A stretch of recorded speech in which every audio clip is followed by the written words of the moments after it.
The Spline tools live in the Spline Tools S. folder of the content folder of your project. There are 2 levels in it.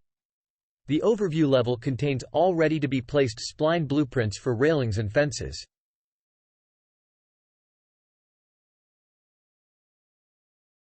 The showroom level contains other examples of how to create spline blueprints with the spline tool nodes.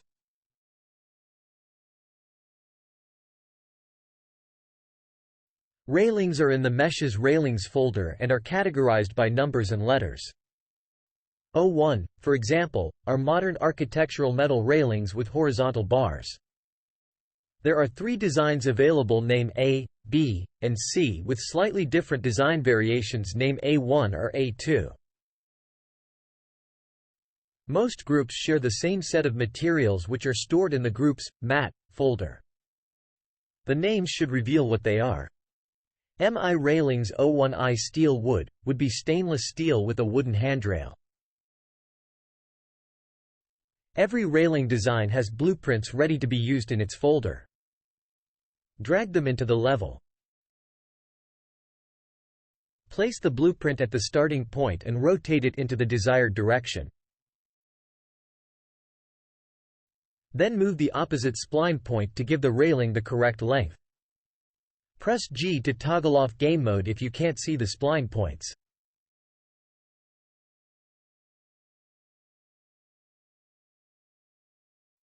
You can add spline points by holding down Alt while moving the last spline point. Move the point sideways to curve the railing.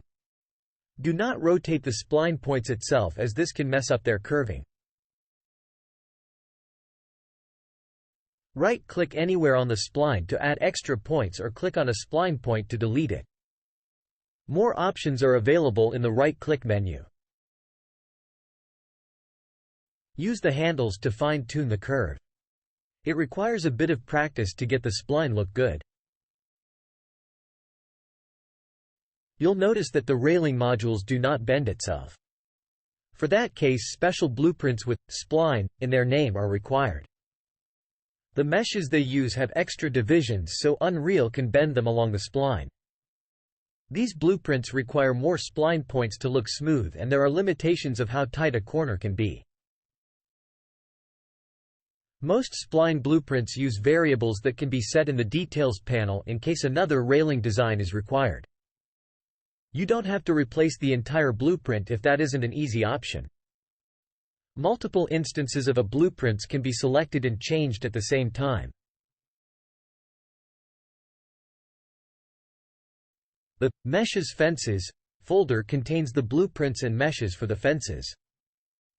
They are grouped in subfolders for different styles.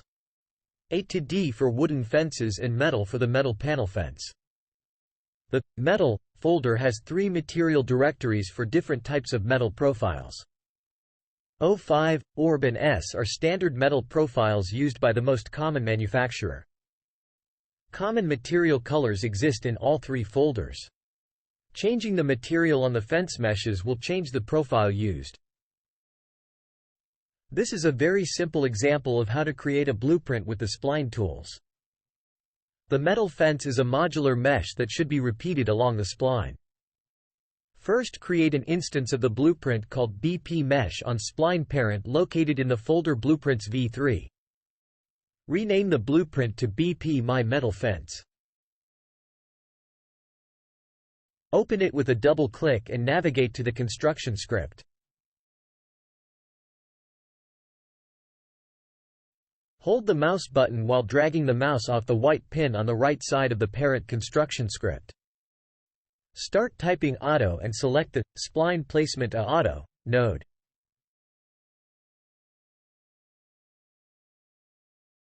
Straighten the connection. Then drag the mouse off the blue pin named Spline Segment and start typing Total. Select the Total Spline Length node. From the Mesh on Spline node, drag off the node Mesh on Spline by starting to type the name. Add the mesh named pFence CM180*240 to the static mesh slot of the mesh on Spline node. Then compile and save the blueprint. Now it can be placed in the level. Detailed information about all function nodes can be found in the documentation. A link is on the marketplace description and in the video description below. A second video will guide you through the process of creating some more advanced blueprints.